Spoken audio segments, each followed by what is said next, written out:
ജംഇയ്യത്തുകളുടെ ഒരുമിച്ചുകൂടൽ കണ്ട് ആരും വിഷമിക്കണ്ട, ആർക്കും വയറ്റിളക്കം ഉണ്ടാവുകയും വേണ്ട. അത് ഉണ്ടായാൽ നമ്മൾ അംഗീകരിക്കുകയോ ഇല്ല. ഇപ്പൊ ദക്ഷിണ കേരള ജംഇയ്യത്തുൽ ഉലമയുടെ എറണാകുളം ജില്ലയിലെ കാര്യമൊക്കെ പറയാൻ അത്യാവശ്യം ഞാൻ മതി, പോരായിക്കേണ്ടി തൗഫീഖോല് പറയും. മനസ്സിലായില്ലേ? അപ്പൊ അത് പറയാനും അത് നേരിട്ട് പറയാനും അത് ഇവിടെ വന്നിന്ന് പറയാനും ഒക്കെ കൂടിയായിട്ടാണ് ഞാനോടെ കൂടി വന്നത്. ഞാൻ ആദ്യം വിചാരിച്ചത് വന്ന് അവിടെ കാറ് മാറ്റി ഒതുക്കി നിർത്തി എൻ്റെ കൂട്ടുകാരോടൊപ്പം ഇവിടെ നിന്ന് ഇതെല്ലാം വീക്ഷിച്ച് സന്തോഷത്തോടെ പോകാൻ തീരുമാനിച്ചത്. ഏതായാലും അത് നടക്കൂലെന്ന് എനിക്ക് മനസ്സിലായി. അപ്പൊ അകത്തേക്ക് കയറി ഒരു കാർഡ് എനിക്ക് വേണമെന്ന് പറഞ്ഞു, സദസ്സിലേക്കും കയറി.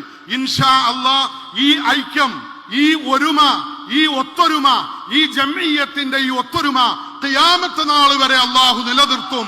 ഇതിനകത്ത് മഹാനായ ശൈഖുന AP ഉസ്താദ് വരും, ദക്ഷിണ കേരള ജംഇയ്യത്തുൽ ഉലമയുടെ മുഴുവൻ ആളുകളും വരും. പറ്റൂലാത്ത ആരെങ്കിലും ഉണ്ടെങ്കിൽ അവരെ ഞങ്ങൾ വീൽ ചെയറിൽ എടുത്തുകൊണ്ടുവരും. ഇൻഷാ അല്ലാഹ് ആ രീതിയിൽ ഈ കാര്യങ്ങളെല്ലാം നമ്മൾ സമന്വയിക്കും. അപ്പൊ ഞാൻ പറഞ്ഞു.